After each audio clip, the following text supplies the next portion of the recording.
Welcome everyone. Thanks for joining our webinar on e-mobility. Are we facing a growing risk? I think we all know the answer to that, but we'll know even more about it in a few minutes, because I'm very grateful to have a number of colleagues join today. Gemma Darvell and Stacey Thwaites from Gentoo Group, Jan Taranjuk from Fire Safety and Housing, and KB Nye from Fire and Life Safety Systems. So we're going to be unpacking this rather challenging topic. So just a very brief introduction. In a recent event, we posed this question: are devices like this something we should be concerned about? Rather an obvious example of a high-risk device, DIY constructed e-bike, probably one of the highest risks that you could come across. And yes, I think we all agreed it is something we should be concerned about. The number of incidents, number of injuries and fatalities, unfortunately, are still increasing. And as a sector, it's something we're quite exposed to, I suggest. But does every device present the same risk? And no, not necessarily. A product that's been manufactured correctly, has been maintained correctly, it's not damaged, misused, etc., isn't going to pose the same risk. The thing is, how do you know? How do you know which is which? So the thing that we've been talking about quite a lot is having a 4-point plan. We need to educate, we need to raise awareness, we need to locate, we need to find out where those risks might be. Then we need to investigate what is the level of risk relative to the condition of the device and where it's being stored, and then try and mitigate that where necessary with safe charging practices, safe charging spaces, and that sort of thing. So I'm going to hand over now to Gemma. She's going to give us some of the knowledge and experience which they've been developing there at Gentoo Group. Thank you, Gemma. Thank you, Nigel, and hi everyone.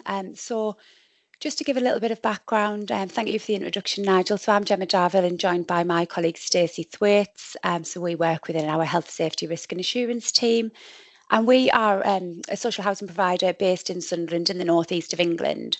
So we've got approximately 30,000 properties which are home to 60,000 of our customers, and 25 of these are high-rise residential buildings which are home to almost 2,000 of our customers. So we're going to share with you today our approach to reducing the risks from e-scooters and e-bikes within our high-rise residential buildings where we recognised that this was a greater risk. So as Nigel said, we know that mobility scooters, e-bikes and e-scooters are becoming increasingly popular. You know, they are used by people as their main mode of transport. Lots of people use these now for work and for delivery jobs. And we know that most of them are powered by lithium-ion batteries. So as well as seeing an increase across the country and across the region, as confirmed by our local fire and rescue service up here in the north, we've actually experienced firsthand 2 fires at Gentoo from e-vehicles in the last 14 months. We just included a couple of pictures there on the slides, which are actually real pictures that were taken from the fires. So that top picture that you can see there, which is, you know, a significant amount of fire damage, is from a fire that was in one of our low-rise blocks of flats, which luckily it was contained within the flat. But it just shows you the, you know, the level of damage and devastation caused when there is a fire from these lithium-ion batteries. We also had a fire with an electric scooter in a domestic property. So you can see on those bottom pictures there, you can see the scooter and also see the damage that that caused within the kitchen of that property. And obviously, you know, the impact that this has on the family that lives there. You know, Nigel touched on there's lots of different types of e-vehicles, e-scooters, e-bikes.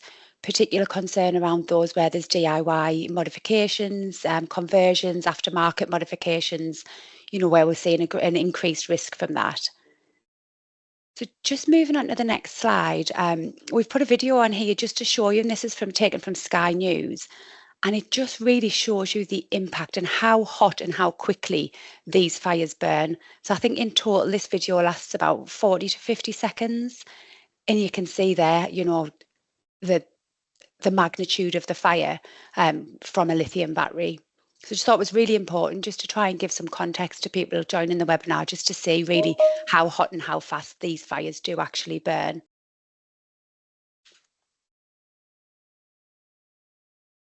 So in terms of our responsibilities at Gentoo here as the landlord, So we know we've got a duty under fire safety legislation where we're the responsible person to assess and control risks from fire in all of our properties that are multi-occupied and have communal areas.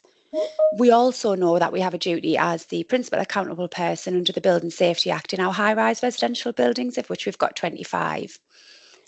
So when we looked at our approach and how, going back to Nigel's points around how can we know where these e-vehicles are, how can we really understand the risks, what type of e-vehicles have our customers got, how are they using them, and we want to make sure that we were taking a proportionate approach to these. Just looking and thinking we need to ban these from all of our premises isn't the right answer. We know that people's lifestyles change, people are using these more and more for their mode of transport or just for leisure. So just for us to say to customers, we want to ban these from our buildings wasn't the right thing to do. And you then kind of risk that customers are going to buy them and use them anyway, potentially store them unsafely and just not tell us as a landlord. So we really want to work with our customers to know and understand the risks and really educate customers about where these are and how we can work together. So we decided that we really needed to take some extra steps in our high-rise residential buildings initially to really look at how can we reduce those risks. So I'm just going to hand over to Stacey, who's our building safety advisor who focuses specifically on our customer engagement side. And she's just going to take you through the pilot project that we did here at Gentoo. Thanks, Stacey. Thank you, Gemma. Hi, everyone. So Gemma's done a really good job there of just kind of explaining kind of the background of what we're facing up here at Gentoo, as many of you will be, and also kind of our responsibilities and duty of care. What that did do was present our building safety team with our fire safety teams with a bit of a problem in terms of how do we then identify where these mobility scooters and e-vehicles are and how do we manage them. So the first thing we need to do when we agree to launch a pilot project is we need to identify where they were. So we picked 10 of our high-rise residential buildings to pilot this project on in September 2024. And I started by creating demographic profiles of all our residents in those buildings. So we needed to understand their communications preferences. We needed to understand if we knew anyone who had mobility needs, and just generally looking at that building as an individual to see how can we get the best response out of these residents. And what we found is that no blanket approach was going to work here, which is unsurprising. It very much was, we needed to speak to these customers as individuals. So through a hybrid method of sending emails, text messages, phone calls, even door knocking to residents to ask them if they had any kind of e-vehicle in their property. So on the right-hand side of my slide there, you can see an example of a text message we sent out to some residents with a quick survey. It took them 2 to 3 minutes to fill in. And we explained in there that we have a duty to keep them and their neighbours safe from fire safety, and we wanted to know if they had an electric vehicle in their property. Other things we asked on there, we asked them if they had a mobility scooter, if they had an e-bike or e-scooter, and if not, were they planning on getting one the next 12 months? So this pilot project was only as good at the point it was done. For any new e-vehicles coming in the building, we had to know that we had an idea of when we need to roll this out again. We were delighted with the return results on this, and it didn't come without hard work and multiple reminders, and a lot of customers required a combination of text messages or text messages with follow-up phone calls. But we had a 70% return rate in phase 1 of the pilot project in September, and then a 71% return rate in phase 2, which we ran in December of the same year. And to put that into context, I'm talking about 800 properties here. That was how many residential properties we had in these 10 buildings, and that's how many customers I was trying to reach out to.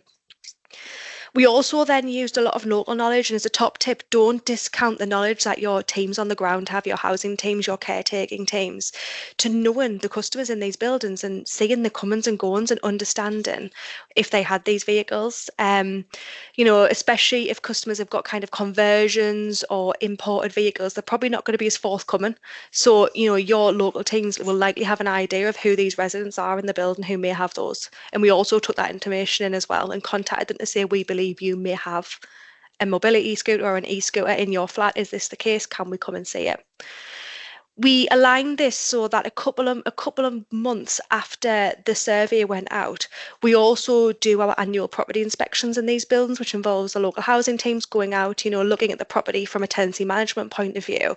But we also asked them while they were there and doing that property inspection to look for any e-vehicles. So we could confirm that where residents told us they didn't have any, that there was no presence of one in the vehicle in the property, or if they did, that it was just the one that they had declared to us. So that lined up really nicely. Just as a bit, so what we included was mobility scooters, e-scooters, e-bikes, and we also asked for traditional vehicles that had conversion kits on them, and that was everything that we included in the scope of this. So as part of the health checks, we used a company called Mobility Care Solutions, who are based up here in Sunderland, which is where Gentoo are based, who specialise in e-vehicles, mobility scooters, maintaining them and buying and selling them. We also partnered with Tyne and Wear Fire and Rescue Service, which is the fire service for the buildings in question, and they did their safe and well visits to look at a more holistic approach of the property and the resident, any of the fire safety risks they may have, as well as their e-vehicle. So we contacted all the customers who confirmed that they had an e-vehicle once we had all this lined up, and we offered them an appointment, which took 30 to 40 minutes to come and check it. Gentoo paid for these checks. We provide the customers with service certificates and everything like that to confirm the check had been completed. And it looked at everything. So on the right hand side there, I appreciate it's not the best of picture because it's a scan, but that basically was a copy of a service certificate from an actual service, and I can send Nigel one afterwards if it would be a benefit to anyone. But in that 30 to 40 minutes, we looked at everything from kind of the upholstery, which isn't really got fire safety concerns, but we did a really thorough, all the kind of casters, the frame, we looked at the battery and the motor, all the charging facilities, the wiring, the actual plug that it was plugged in with. We also did a test run of the vehicle to make sure it was starting up correctly. And at the end of it, Gentoo was given a copy of that service certificate, and the customer was. With that, we also give customers guidance documents, which I'll come on to my next slide. So we left them with some more information for them to consider. The way we ran these checks was that we did it in the customer's property. We had a lot of debate in Gentoo as to whether we brought them into a communal area, whether we asked them to come over to Mobility Care Solutions warehouse, where we did them. And actually, we settled on the fact that we needed to do it in the customer's property. And that was because we needed to see where they were charging this vehicle, and there's lots of considerations around safe storage and charging of vehicles. But we need to make sure that they were in a clear space. We need to make sure that they weren't blocking their means of escape. They weren't kind of daisy chaining extension cords or overloading extension cords. And, maybe a bit later on, I've got examples of the types of things we did find that made kind of reconfirmed the fact it was vital that we did this in the customer's properties. Tyne and Wear Fire and Rescue Service were invaluable to us on this as well, I find, and I'm sure many people will find that the badge really, really makes customers listen, I think. So sitting there is a kind of a joint force, so with an industry expert in e-mobility scooters and e-bikes, to the fire service, to a representative from Gentoo, all kind of telling the same story to this customer and ensuring that we're there for their safety. Really kind of had the desired impact for us, in that it really helped. It made customers feel safe as well. Mobility Care Solutions also offered the customers at their expense an additional service in 12 months' time of their vehicle. So they'll come out again and they'll do exactly the same thing. So that basically means that the customer and Gentoo have got reassurance that that vehicle is well maintained and safe to be in that property for at least 24 months. This is a copy of the guidance leaflet that we left with customers at their appointment. Now, again, I appreciate it's not great, but I'll share this afterwards. So we partnered up with Tyne and Wear Fire and Rescue Service, and we really just included the most important things for customers. So we went through everything from kind of safe use of it in terms of how to store it, how to dispose of damaged batteries, signs to look out for when it have damage, charging, so things like not charging it when it's wet and not charging it overnight, making sure you're in the property and it's in a clear space, and then also making sure it's not stored in communal areas or in kind of escape routes, etc. It really allowed customers to understand our thought process and where we were coming from. And there was a couple of different ways the health checks ran. So there were customers who wanted to stay and actually wanted to watch Mobility Care Solutions service their vehicle. They were interested. Some of these vehicles cost a lot of money, and they didn't want just to let anybody touch it. So more than happy, Mobile Care Solutions spoke the customers through exactly what they were doing, point by point on that check. For the customers who weren't so bothered about kind of observing that inspection, we sat and we went through this leaflet with them, and it really helped start that discussion and mindset of why we're doing it, what we're looking for, what they should be watching out for. So as it stands, we've done 19 checks on e-vehicles as part of this pilot project so far. And I popped a little quote on there from Mrs. Mars, who was delighted with her check. She really did have some concerns over whether she was charging it right. She was taking it up after an hour and she was going into a different room. So we were able to provide some reassurance for her and actually put her in touch with a company where she can go and get it serviced or checked regularly to provide her with some reassurance as well. It also helped other customers in the building as well. So another top tip from me is to make sure you close that loop if you go ahead and do something like this. It's not just about doing the health checks with the customers and them knowing their vehicle's safe. It's about telling everyone in the building that you've done these checks so that other residents who may not have vehicles but still have fire safety concerns know that their building is safe and that we're managing this, even if it doesn't impact them because they don't have an electric vehicle. So from next steps point of view, we're planning on rolling this out to all our high-rise buildings, and we've got another 10 high-rise, another 15 high-rises, sorry, that need to be considered for this. So the next steps will be to look at rolling this out further because it has been what we would call a successful pilot.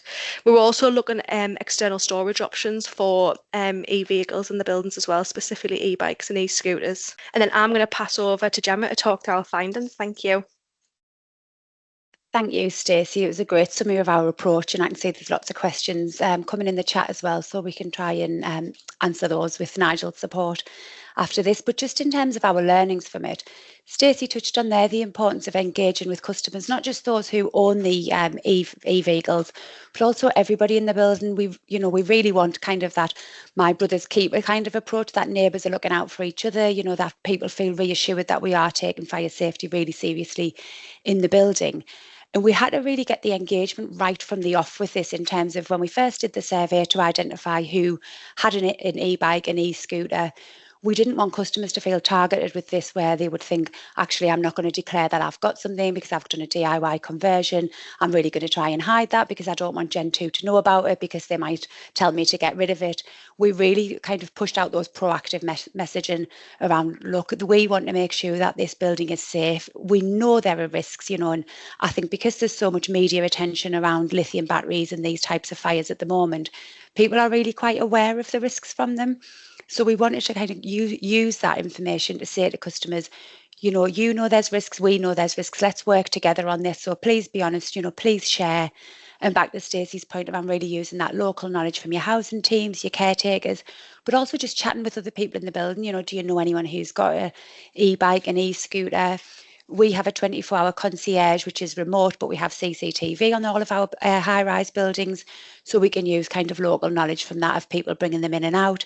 But it wasn't, we weren't using that to target people to say, oh, you've got one, you haven't told us, you're in trouble for that. We really wanted to use that information to educate our customers and say, this is a shared risk in the building. Let's work on it together. Let's, make it as safe as possible. As Stacey said, we are looking at external storage to reduce the risk further, but this for us was something that we could do quite quickly and quite inexpensively, to really look at what's our risk now in the building while we then look at increasing storage, consulting with customers on that, because, not everybody wants to store them externally. And what we found is there was a real difference between mobility scooter usage and e-scooter and e-bike usage. So people with mobility scooters, when we were chatting with our customers and saying, would you likely use an external storage for these? And they were saying no, because actually a lot of customers need the mobility scooter to get into the lift and up onto the floor and into their flat. So it's very different uses of the two different types. So we need to make sure that we're kind of considering that as well when we think of longer term solutions for these. One of the other learnings was making sure that you've got an up-to-date e-vehicle policy. When you're raising the profile of the risks, people want to know, okay, what is your stance on this? What are we allowed to have? What are we not allowed to have? So I think it's really important before launching something like this that you're really, really clear on what's acceptable and what isn't acceptable in terms of risks. And then being clear on the procedure for any e-vehicle that fails its health check or has significant concerns ahead of time. And this is something where we really debated at Gentoo, you know, how would we tackle this? How would we approach this? Would we just say that needs to be removed? And what we decided on, we would take this on a real case by case basis, because each customer's needs is very different. Now, some customers would be more than happy to say, oh, actually, you know, that is unsafe. I'm going to proactively get rid of that, which is fantastic. Other customers who we thought about in terms of mobility scooters, if this is their absolute lifeline and they are unable to afford to get this fixed, we would really look at that on a case by case basis. We have things like tenancy sustainment funds where we could have really supported customers had we needed to in terms of repairs. Mobility care solutions were fantastic in terms of, we had one vehicle that failed the health check and they actually arranged with the customer that they would transport that back to their own facility and they would carry out the repairs on that, and the customer was really happy with that. And Mobility Care Solutions also offer to do that follow-up service in 12 months, which really gives both the customers that reassurance and confidence and ourselves that that's going to be on a cyclical basis. So although I think I wouldn't underestimate the amount of time it takes to engage with customers to get this right, though, because it could be seen as we don't want to let Gentoo know that we have these e-bikes and e-scooters because they want us to get rid of them, rather than the approach that we took around, please tell us, let's work on this together. You know, we will fund these checks. We just want to make sure if you've got these in the building until we can come up with a longer term solution, that they are safe, and we're really reducing that risk in the here and now.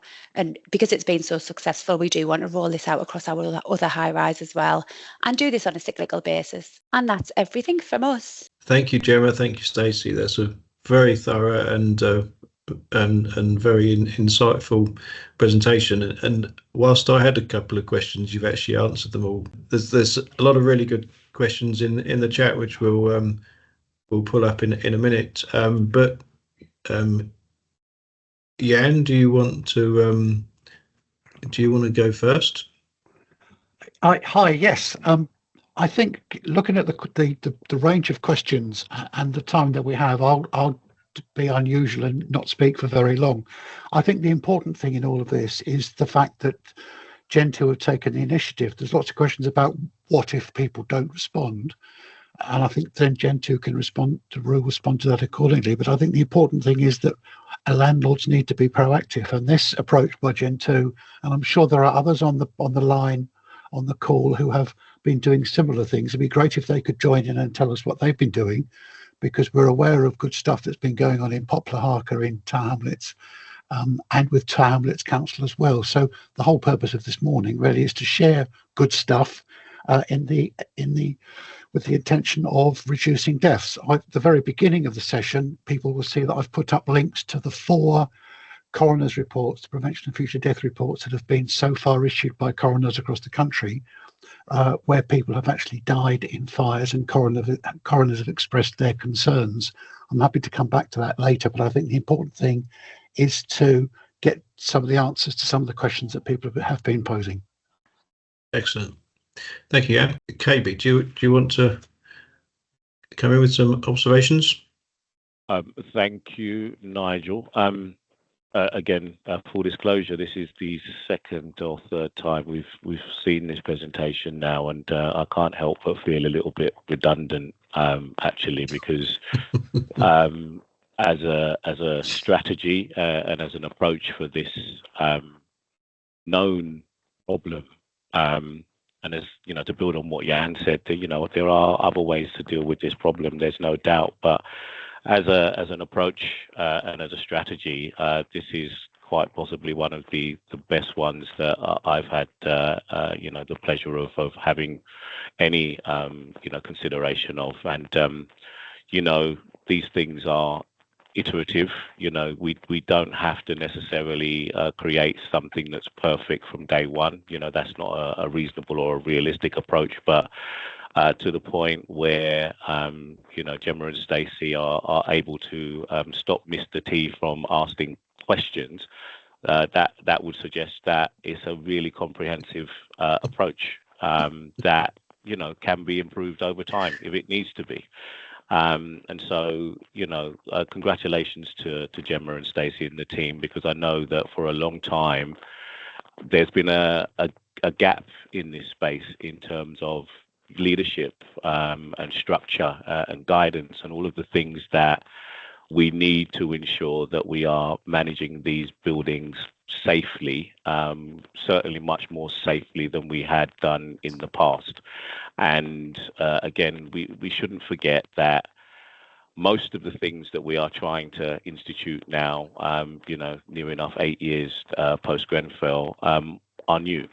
And it's up to us as people in our respective industries to start defining what good looks like. What does best practice mean in the context of managing this known risk? And as a starter for 10, again, I'm going to embarrass the ladies now. This is pretty comprehensive, and the wonderful thing about it is it's a brilliant foundation that can be improved upon over time, if needs be. So to sort of cover off some of the questions that might be asked about what if, well, we can do that what if piece after the fact, because this is a reasonable and structured approach that is fit for its intended purpose, which is to improve safety in these buildings that, again, are imperfect in some cases, have known defects, and we have a new type of fire and a new type of risk and hazard that needs to be managed sensitively. So again, Gemma, Stacey, I hope the people on the call can look at what you've done here, take it away and improve upon it. But understand that it's a brilliant piece of work, which I'm speaking about whenever I get the opportunity. So thank you. No, thanks, Kobe. I agree. A great example. And so looking at some of the questions and comments, things that we've got there. One of the things that Neville brings up here, Neville Tomlin, which I'm sure many people can relate to, is what about the people that are not going to engage? I know you touched on it, Gemma. Is there any more that you could say around that? Do you think that the general awareness with all the other residents in the block and all that sort of thing is definitely going to make a difference, isn't it? Yeah, I think so. And I think it's that, it's how you sell that message as well. If someone absolutely does not want to tell you and they think they've got an issue with their own device, I think that's a different story. If they think they've got something that's unsafe, so they don't want to declare it. But this is not just us in terms of the fire and building safety team. This is a real collective approach across all of our teams. So we have our housing colleagues who know our customers. So we call them neighbourhood coordinators, might be housing managers in other organisations, but we have specific neighbourhood coordinators for our high-rise buildings. So they get to know our customers, they get to understand, who has what, and we can really, build those relationships with customers to really try and educate them and bring them on the journey with us. There's always going to be those challenges. We also work with our property colleagues. So we have our trade colleagues who go in to do repairs and maintenance work. And they have something, we call it a something not quite right button on their handheld. So if they go in and they see something and think, oh, well, that doesn't look very safe, or, they see lots of extension leads or things that doesn't look right. It could be for anything, but in this situation, they can just do a something not quite right button, which then just comes through to a central inbox and goes to the relevant department so that we can follow up on that. But it's definitely a work in progress. If people don't want to, it's just around that. I think the continual messages, seeing the testimonials from other customers around how they feel safer, sharing that type of thing. We are just about to look at doing an ongoing newsletter in these buildings as well, just to continually kind of keep drip feeding these safety messages and continually encouraging people to come to us for that sort of support as well. That's great, thank you. So quite an interesting question about what budget provision you made for this project. Is there anything that that you're able to share around that at all? And maybe there was things that you could offset it against. I think when we initially came up with the idea, we hadn't budgeted for it within the budget plan, because it was something where we thought, actually, this is something we could do. It was relatively inexpensive. I think, and it will differ depending where you go, but it was about £60 per service that we ended off paying for each individual e-bike or e-scooter. So in the kind of grand scheme of things, it was relatively inexpensive, but it was quite resource heavy in terms of engaging with customers, getting the feedback from the surveys, coordinating those appointments between the fire and rescue service, ourselves, the mobility provider, and the customer was quite labour intensive. But we already have a budget that we have in place around customer engagement in our high rise, so we were able to use some budget provision that we already had. But it wasn't as expensive as I think when we first thought it was going to be quite an expensive process. And I think if you think of the cost of a fire, then it would probably quite quickly offset itself. 100%. Yeah, absolutely. Have you had any comments from the regulator about this as yet? I'm suspecting not.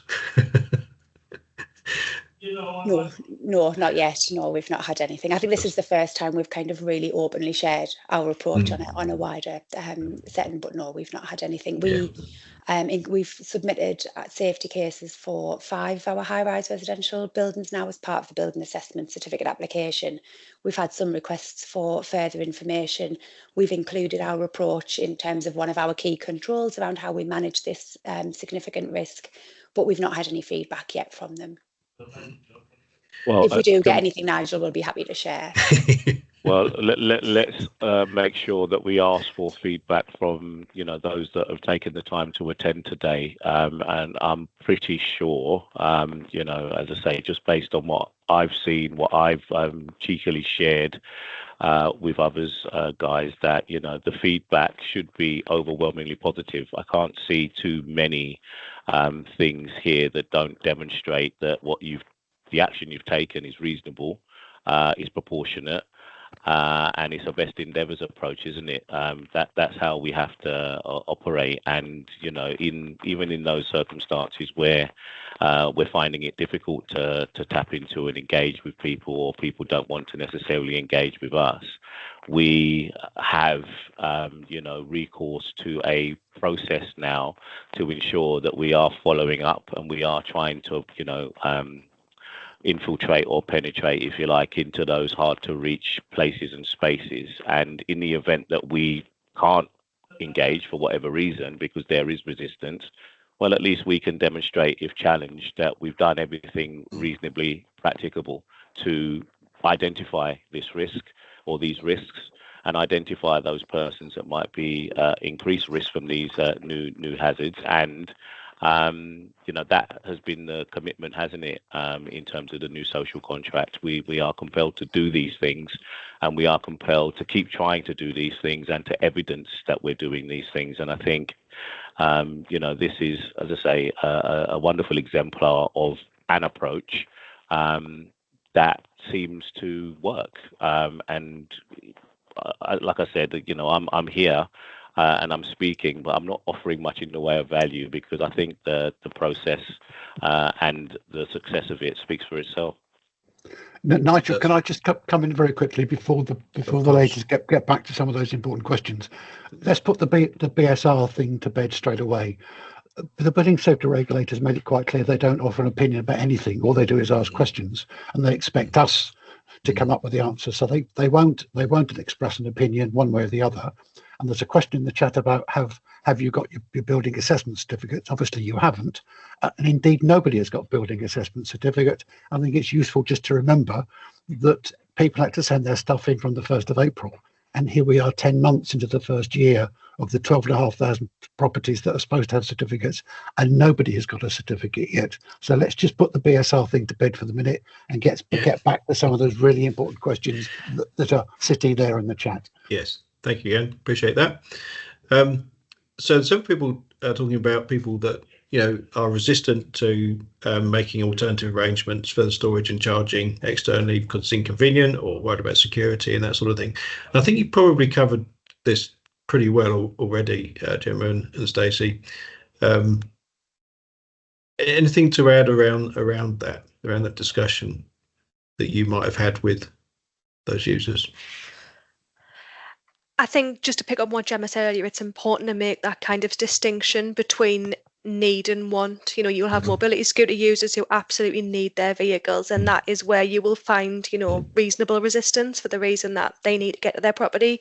I think want you can overcome to an extent. I think if you've got a very clear policy behind you, if you've got secure storage that they're comfortable to use, I think there is, with the right engagement and work, I think there is absolutely a way to get to kind of change those wants into where we'll use it. I think the need is where you need to be considering. If it's, and it's, I circle back to the point about understanding your buildings and understanding the residents that are in there and having that demographic profile and behind it to understand if that will be suitable. You know, we're not trying to shoehorn something into a building that's not going to work. You need to take a resident first approach and make sure that anything you do is going to be suitable for the people in that building. No, that's very clear, very well put. Thank you. So I've got a question around PEEPs, or the person-centered fire risk assessment. Is that something that you sort of did at the same time as part of this process? Yeah, so with the appointments, there was always a representative from Gentoo went out. I think me and Gemma were fighting to answer there, so I'll give her a chance to come in after. But a representative from Gentoo always went along the appointment, so that'd be myself or a colleague from the fire safety team or a member from one of our building surveyors. Those of us who are capable of carrying out PCFRAs may have started that process with the customer at the point we were doing the survey. However, not all of them needed them. You know, if we look at a person-centered fire risk assessment, it's around their ability to evacuate the building. They may have a mobility scooter, but be on the first floor. So, or the second floor of a building, so they may not necessarily, their mobility may be well enough to where they can safely evacuate that building without that mobility scooter. So we didn't just give every customer with a mobility scooter a PCFRA. Again, it's about looking at that individual and their support and what they would need to evacuate that building in an emergency. Anything, Gemma? No, I think you've covered that really well. We've spoke quite a little bit since the EEIS Plus consultation and around our approach to this, because we've had person-centred fire risk assessments in place since about 2019, and we don't just apply them to high-rise buildings or those with a simultaneous evacuation strategy. We actually offer any customer at greater risk from fire who lives in a multi-occupied property, so low-rise, high-rise, sheltered accommodation. We will do a person-centred fire risk assessment. So we're up to about 350 person-centred fire risk assessments across the group at the moment. That will be looking at things, so not just around people who use mobility scooters who wouldn't be able to get out of the flat, but also looking at other things around potentially people who may be hard of hearing. Can we, add vibrating pillows and strobe lights? Things around unsafe smoking behaviours, unsafe fire behaviours, hoarding. How can we really support those customers, and potentially through referrals to other partner agencies, or just in terms of giving really good advice and support. And we work with Tyne and Wear Fire and Rescue Service on this in terms of safe and well referrals and that partnership. And I think just back to what Stacey said earlier, sometimes going along with the fire and rescue service just seems to have more of an impact. People do just seem to listen a little bit more when we're partnering. So we do a lot of partnering with our fire and rescue service where we can. Yeah, super helpful. Thank you for that. What recommendations do you make for people if, as in most cases, the device was remaining in the flat? What sort of simple guidance did you give around, safe charging practices? Yeah, absolutely. So, and I think I touched on it earlier, but the point of doing it in the flat was so we could see their charging practices as they were now. And we were very coy in that we said we were coming to service the vehicle, but we didn't give much more away than that until we went and do the appointment, because I didn't want them tidying up for us. I wanted a very authentic view of how that customer lives in their property. Again, that's why the fire service couldn't identify any other fire safety risks. So a lot of it, and I will share a copy of the leaflet because it was all included in there, but a lot of it was around kind of making sure customers were awake, alert, and in the same room while they were charging it, making sure it was plugged directly into the socket and that the charger was authentic and compatible for the device they were using. Not charging when it's wet and not trying to modify or convert your vehicle. Charging it in a clear area, so making sure it's well ventilated and it was away from other heat sources like radiators to prevent overheating. We kept it very plain English, very, very light, but with the option to come back to us if they had any questions or wanted us to come out and check. There was a couple of examples, if I can just have a quick minute, where we did come across a customer who I wouldn't say it was hoarding tendencies, but they did have a very cluttered one-bedroom flat. So while we were there, we were able to make adjustments to remove the extension cord that they were using to charge them. It was a mobility scooter, that one. But we managed to, with their permission, make those adjustments in their property while we were there and take that extension cord away with us and make sure it was plugged directly in. We had another customer who had a very, very large mobility scooter, the ones that kind of look like a motorbike. It's like souped up. That's the only way I know how to describe it. And it was in in the hallway. That was their single point of escape from their flat, and there was no squeezing round that. But they say, well, I sit on it and I drive out. I know, but in a fire, that's not how this logic is going to work. So, we were moving dressing tables in their bedroom to find a way to store it within their bedroom to keep that point of escape clear. So, really important that we did it in the flats. That's super helpful, Stacey. Thank you for that. There's quite a few comments about people charging them in the communal areas, and I think we've all agreed on this, that that's not what we're talking about here. We're talking about finding, if we can, a safe space to charge within the flat. I think we're all agreed, aren't we? In communal areas, that's a no-no. Well, can I offer an opinion on this, Nigel? Please do. Because again, I think we as responsible people have a moral obligation to ensure that we're not negatively impacting somebody by virtue of our decision making and our tolerance for risk, right? And I think we have to make the distinction between e-bikes and things that are used for leisure and commercial uses versus mobility scooters that somebody may need to enable them to live a relatively fulfilled life, if that makes sense. So, and if we were to, let's say, we take the average floor of a block of flats where we've got 6 dwellings and we've got one person whose only means of, transport is that scooter, is it reasonable for us to decide that they absolutely cannot have that scooter or access to it? And we have to consider the negative impact on that person for that decision. And that is a scenario that we may be able to manage. We may be able to put some controls in place. We may be able to tolerate that individual with one scooter in the entire building, for example. But where we have 6 scooters on that floor, that's a different conversation. And that's very hard to manage. So zero tolerance works in some cases, zero tolerance doesn't work in some cases, a managed approach works in some cases, and a managed approach wouldn't be appropriate in other cases. And I think sometimes we lose sight of that a little bit. So it's not ideal, absolutely not ideal to have any kind of, battery powered vehicle charging in a communal space. I think that's what we agree on. But there are some circumstances where, well, what is the alternative other than rehousing that person?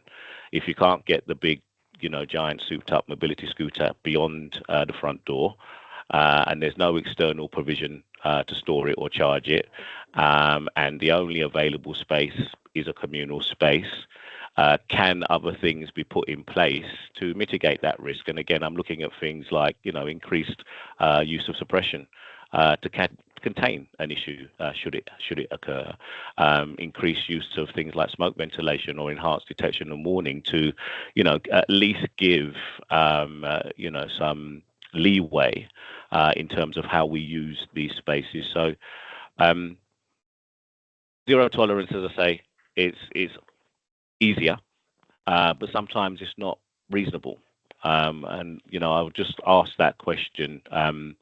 We, as responsible people in the space, have to make those engineering decisions sometimes and accept the less than perfect condition. And if we have a less than perfect condition, well, what solutions, what control measures can we put in place to mitigate that necessary risk? Because we can't always remove risk, which is the ideal scenario, if that makes sense. Nigel, can I very quickly come in, because I can see the chat's gone mad as usual. Kate's Was it me? Sorry, was something stirred the pot. But just to come back to our Gen 2 colleagues, did you have any legal advice from your own legal team as to what you should be doing? First of all, if you come across something that you weren't happy with, and secondly, whether you believe you have the legal right to move something from a communal area if it doesn't comply with your policy. So we would work with our housing colleagues on this, Jan, in terms of what their tenancy agreement says, and then we would look at it through, but always last option would be enforcing from a tenancy management perspective, but we would really look to work with our housing colleagues and those customers on what the specific risks were. If we had to, if it was such a significant risk that we had to go down the route of kind of looking at notice of seeking possession and taking legal proceedings, we would have absolutely worked with our legal team on that. But what we really needed to understand and establish is what was the position. I think because some tenancy agreements as well, and we're in a position where we are looking at this in terms of our tenancy handbook. Before e-scooters and e-bikes were even a thing, a lot of people have taken up these tenancies. So we found, there's nothing explicit written in there, but it's something that we can look to address now, but really through that education side of things with our customers. But if we do identify a real risk and we can't get customers to engage with us, we would absolutely have to go down that housing route. But it's a difficult one because, these are one electrical appliance that people have within their own property. We don't have control over people's white goods, over, any other type of electrical appliance they use in there. And, and neither should we, other than, things we're responsible for in terms of fixed wiring installations. What we're doing here is looking at what are reasonable steps to take for a known and identified safety risk. What is a proportionate approach to take on this? So it's really very much, as Stacey had said, that customer-led approach, understanding the customer's challenges. Why don't they want to engage? I don't believe for 1 second we've got any customers who want a known safety risk and fire hazard in their flat, but it's how we identify that and then engage with customers. No, I think that's fair. And I also think that given that we're on 10 minutes away from the end of today, it's a useful reminder to colleagues that there will be an email coming out from Nigel over the next few days talking about another webinar at the end of February, talking about the legal implications of fire safety within tower blocks, because quite clearly the Building Safety Act has that legal obligation on residents not to do anything that compromises fire safety within the block. But again, nobody yet has implemented or used that particular piece of legislation, and it's another interesting tool in our management box that we may well have to use if somebody isn't actually complying with it. But I think that response was really helpful. Thank you. I think, Jan, there's also a place for reasonable adjustments. We're expecting tenants to comply with our policy around storage in communal areas, which at Gentoo we do have sterile communal areas. But bringing the customer-centric view back on this, is it because there's a lip on their door? So we'll provide ramps, tapered ramps and things to allow customers the support to get these vehicles in their properties? Is it because that where they want to charge it, there's not a socket? Can we look at having a socket installed in their property? It's about reasonable adjustments to make this as accessible as it can be for residents to follow our policy. No, I agree with you. I agree with you entirely. And as all things relating to fire safety, there is no one answer to anything. There is no right answer. It's what seems to be correct at the time. And I think conversations like this are really helpful. Mm-hmm. I think the right answer is to look at it from an individual basis, isn't it? There isn't a one size. Yeah, 100%. So several people asking if you're happy to share your policy, Gemma, Stacey. I know you've mentioned the leaflet, the inspection form, etc. But if you were happy to share that as well, that would be hugely appreciated. That's something we get asked quite often. What are other people doing? How are they approaching this? So if in the spirit of mutual benefit, if that's something you're able to do, I'm sure everybody would hugely appreciate that. Absolutely. We're just finalising that in the back of this, but we'll share everything that we've got, Nigel. And if anybody does have anything else, I know there's some guidance being shared in the chat as well there. But if anyone's got anything that they want to share as well, I think it would be really good. We're all kind of facing the same challenges and trying to come up with solutions. So if anyone else has anything to share, that would really benefit everybody as well. Yes, completely agree. Another question that's been asked, which I find quite interesting, is about charging the user for it's probably in the context of external storage. So if you're making that provision, but I suppose in a way it's any provision you might be making, whether anybody has actually charged that to users or they make a rental or something like that. Anyone else? Be very interesting to know. I mean, we are just looking at all of the options for external storage at the moment, and that's something that we'll consider. However, you want to make this accessible and you want to make customers use it. So, by absorbing the cost of the charge, and does that then help you to get customers to use it? We do have a extra care scheme where we have an internal purpose-built scooter store, and we don't charge for the charging of the vehicles in there. But I think it's trying to get that right balance, isn't it? Between what's the costs going to be to landlords, housing associations and councils, balanced with actually getting customers to use this. It's quite a big investment to build external storage. So we really need to make sure you get the security right, and really encouraging customers to use it. And then there's that, there's that difference between if people need it for mobility reasons, is external storage the right thing, compared to if it's things like e-scooters, e-bikes, which people can then store them and get into their flats. And I think looking at the difference from the risk from both as well. Absolutely. I completely agree. Because a mobility scooter that has been regularly maintained may actually still have a lead acid battery, not a lithium-ion battery. It's in good condition, presents actually quite a low risk. Whereas something like the picture we were looking at the start with an e-bike with several lithium-ion batteries strapped to it and clearly not in a good condition is a very high risk indeed. So it needs to be dealt with accordingly. I think we've put most of those questions out. Does anybody want to stick up their hand, stick their neck out, and pose a question to our panel? Nigel, there was one of the questions was about, do you check the passive fire safety in a property when you're looking at a scooter? Presumably, the whole issue about passive fire safety will have been dealt with at some stage with the building safety team when you've done a Type 4 FRA is part of the assessment for the safety case report anyway. Gemma? Yeah, so on that, no, we don't include things. So we have our fire door inspection programme, so we'll be looking at flat entrance doors quarterly, annually in these buildings, communal doors quarterly within these buildings. We have our fire risk assessment that is done outside of this process. If there was anything glaringly that we saw when we were in there, we would obviously flag it, but we don't include checks on passive fire protection as part of this health check. It is separate. But just so that people are clear who are still with us, and we've still got a lot of people listening, presumably you'd have had to do a Type 4 FRA for each building as part of the process in putting together the assessment report for the building safety regulator. Not necessarily a blanket approach to Type 4 fire risk assessments. We do Type 1 in all of these buildings, and then where we've got concerns, we then do further investigation where we need to. So we've got somewhere we've had to do a Type 4 because we've got concerns over compartmentation. Yes, and we've got others where we've done additional fire door inspections, but we haven't taken a blanket approach to Type 4 across all of these buildings.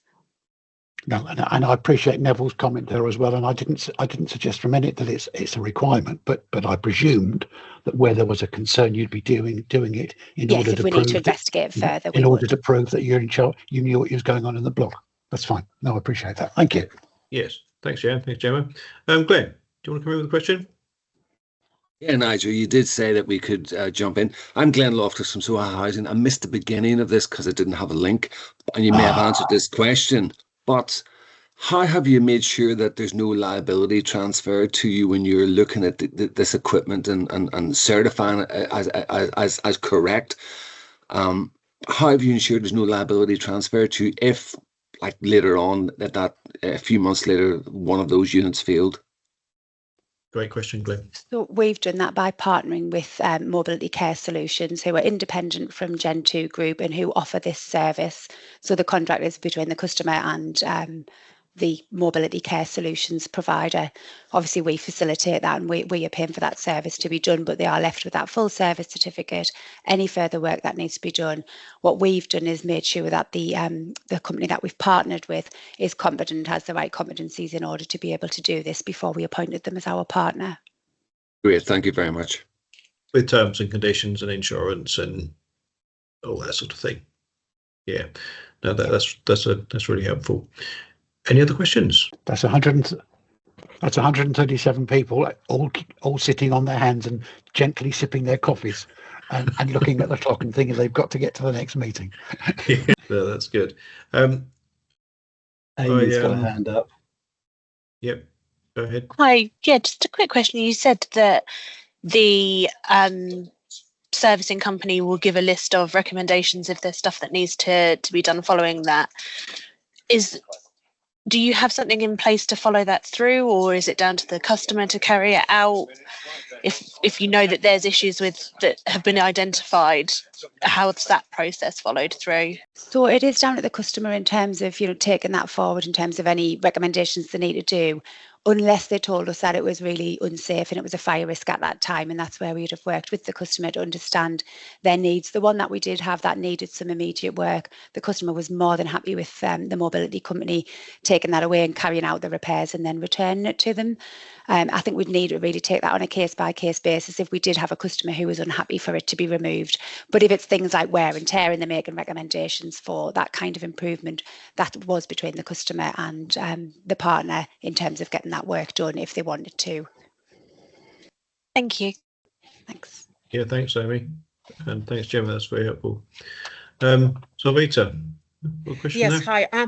Yes, I did ask a question before on the chat, but maybe it's got missed. There's so many questions. So My I got two apologies. questions. What's your stance on storing these items, bikes, e-bikes, and mobility scooters in a cycle store? So we have some cycle stores are attached to the block, and some are not attached to the blocks. So what's your stance? And would you recommend any external storage solutions for these items? So we don't actually have any cycle storage in it on any of our buildings at Gentoo. Don't know what that says for the northeast in terms of our cycling, but no, we don't. We are looking at external storage though for these, and we're looking at a range of things from kind of prefabricated solutions that can come and be dropped within a car parking area, to looking at some garages that are within the vicinity of a number of high-rise buildings and looking at, are we able to convert them and increase security and have charging stations in there. So we're just at that stage at the moment of looking at what are all of our options and looking at what's available in each building to see what would work. Thank you. Ian, do you want to come in with a question? You know what I'm going to ask, Nigel, don't you? Can't guess. Solar powered, external, modular, cycle and EV storage with charging points. So it withdraws it from there. You know, it's my favourite question to put to you guys. Yep, good question to put out there. Not something that I've seen work yet. No. Yeah, I think we got to get there at some point, at some stage. And well done, ladies. I think that's an absolutely fantastic presentation. Thank you, Ian. Appreciate that. It's not something that we've looked at yet in terms of, PV, solar charging for these, but it would be fantastic if that solution was available. Absolutely. Yeah, I mean, just very briefly touch on history. I've been nagging Nigel for probably about the past 4 or 5 years about the solar powered one. If you take particularly a high-rise block and you've got a resident who lives on the 8th floor who uses a mobility scooter, you should be asking yourself, why should they be employed in there? Why should they be living in that sort of type of accommodation? But we have a massive shortage of social housing, so it's not as though we can move people around and make things more available. But we've looked at the cost of, say, putting in a safe charging point for them, and you're getting into tens of thousands of pounds to build something for one particular resident who may move in 3 months' time. I think there are lots of options out there, but they all require an electricity supply, and you've got space for them. Is also a problem. But I think that's a story for another day, when Nigel comes up with a super plan to invent one. Thank you, Ian. Let's see what we can do. Which is my same answer as last time. Yes, I agree. We're running a bit over, but if people are happy to state, then that's great. Dave Shannon, you want to come in with a question there? Yes, and I'm happy to be Dave Shannon. Thank you. Apologies, I've completely missed the whole presentation because I thought it was a 12 o'clock start. I don't know why my Well, not doing it again. Well, fair enough. I'd be grateful if you could send out the slides, and apologies if you've covered this question, but is there, do you or anyone else have a risk assessment template for the storage and charging of e-bike batteries in, I guess, various scenarios? Great question, David. We don't, David, but if we do move to the external storage, then obviously we would be capturing that as part of the fire risk assessment. But as it stands at the moment, we don't have any of those. So we do the individual person-centred fire risk assessment for individuals who have them in their flats, but we don't have them on a wider scale. Yeah, but it looks like Siobhan does. Down at Guildford. Well done, Siobhan. Thank you, Siobhan. Yeah, we definitely have something. So I'm just looking for it now, and I'll chuck it in the chat. That'd be wonderful. Thank you kindly. Really appreciate that. So with that, as you know, if external charging is something that is appropriate for your situation, then please talk to us. We've got all sorts of solutions, either already available or things that we're working on. And as Jan said, just a signpost, our next webinar on the 27th of Feb, looking at legal obligations with Matthew Quennin from Capsticks. So yeah, there'll be more info coming out on that, but just to let you all know. And that's it from us. Huge thanks to Gemma and Stacey for the share today, the effort they put into that, absolutely outstanding. And Jan, okay, for your support with the session. But thank you very much, everybody. Hugely appreciate everything you put into this. And please enjoy the rest of your day. Cheers, Nigel. Thank you all. Take care. Thanks, Bye. Thank you.